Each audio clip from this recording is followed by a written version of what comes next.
ಎಲ್ಲ ಖಾಲಿ ಆಗ್ಬೋದು. ಇನ್ನೇನು ಭಾಷಣ ಮಾಡೋದು? ಯಾರಿಗೆ ಭಾಷಣ ಮಾಡಲಿ?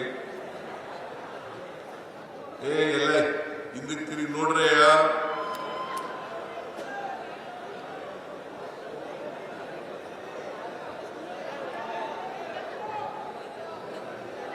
ಹಾಲು ಕರೆಯೋದು 4 ಗಂಟೆ ಮೇಲೆ. ಇಷ್ಟೊತ್ತಿಗೆ ಯಾಕೆ ಹೋಗ್ತೀರಿ?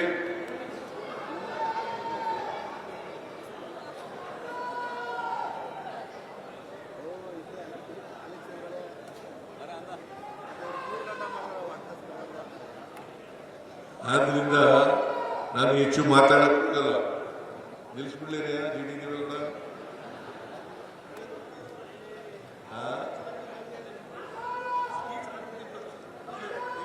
ಆಮೇಲೆ ಕೊನೆಯಲ್ಲಿ ಒಂದು ಅನೌನ್ಸ್ ಮಾಡಿಬಿಡ್ತೀನಿ. ಹೋಗ್ಲಿ, ಈ ಸಹಕಾರ ಸಂಘಗಳಲ್ಲಿ ನೇಮಕಾತಿ ಮಾಡ್ತೀವಲ್ಲ, ಮಾಡುವಾಗ ನೇಮಕಾತಿ ಮಾಡುವಾಗ ಸಹಕಾರದಲ್ಲಿ ಈ ಕೋಆಪರೇಷನ್ ನಲ್ಲಿ ಡಿಗ್ರಿ ಮಾಡಿರ್ತಕ್ಕಂಥವರು, ಡಿಪ್ಲೊಮಾ ಮಾಡಿರ್ತಕ್ಕಂಥವರು, ಅವರಿಗೆ ಆದ್ಯತೆಯನ್ನ ಕೊಡ್ತಕ್ಕಂಥ ಕೆಲಸವನ್ನು ಮಾಡ್ತೇವೆ.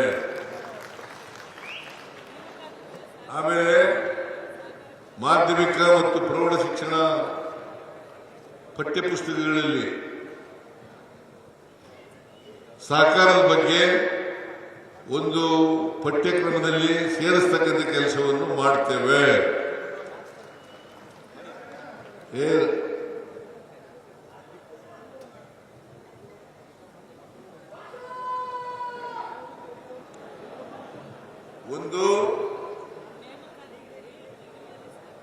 ಒಂದು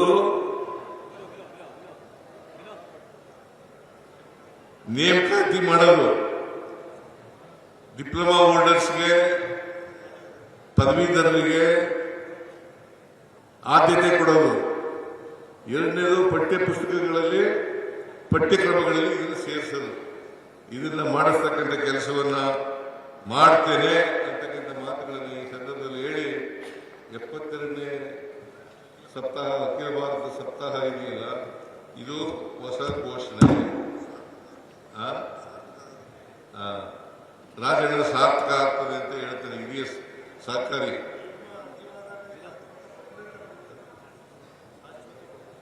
ಅದನ್ನು ಮಾಡಿಕೊಡ್ತೇನೆ ಅಂತಕ್ಕಂಥ ಮಾತುಗಳನ್ನು ಹೇಳಿ, ನೀವೆಲ್ಲ ಪಾಪ ಹಸ್ಕೊಂಡು ಕೂತಿದ್ದೀರಿ. ಹೇಳು ನೀವು ಇರಯ್ಯ.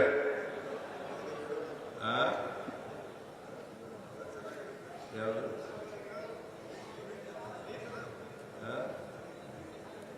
ಏನು ಈಗಲೇ ಹೇಳಕ್ಕಾಗಲ್ಲ. ಈಗ ಮಾಡಕ್ಕಾಗಲ್ಲ.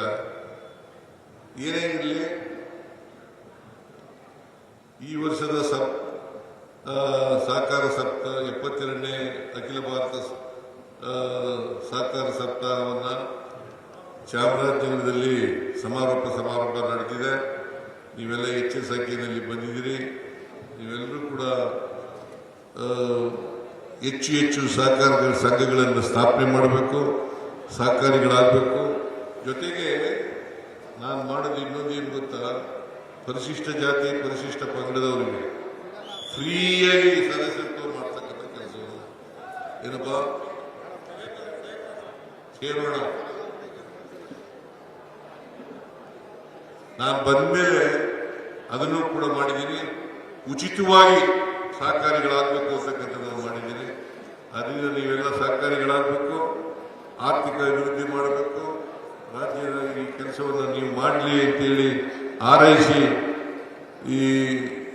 ಈ ವರ್ಷದ 72ನೇ ಸಪ್ತಾಹ ಯಶಸ್ವಿಯಾಗಿದೆ ಅಂತಕ್ಕಂಥ ಮಾತುಗಳನ್ನು ಹೇಳಿ, ಅದಕ್ಕಾಗಿ ಶ್ರಮಿಸಿದಂಥ ಎಲ್ಲ ಸಹಕಾರಿಗಳು,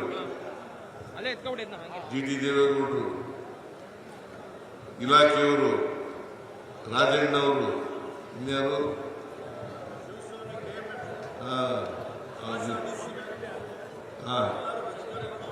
ಎಲ್ಲ ಅಧಿಕಾರಿಗಳೆಲ್ಲ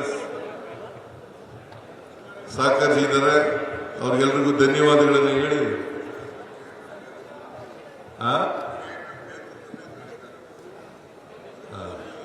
ಅದಕ್ಕೆ ವಿಶೇಷವಾಗಿ KMFನ MD ಶಿವಸ್ವಾಮಿ ಮತ್ತು ಇತರರಿಗೆ ಎಲ್ಲ ಡೈರೆಕ್ಟರ್ಗಳಿಗೆ ನಿರ್ದೇಶಕರುಗಳಿಗೆ ಧನ್ಯವಾದಗಳನ್ನು ಹೇಳಿ ನನ್ನ ಮಾತನ್ನು ಮುಗಿಸ್ತೇನೆ.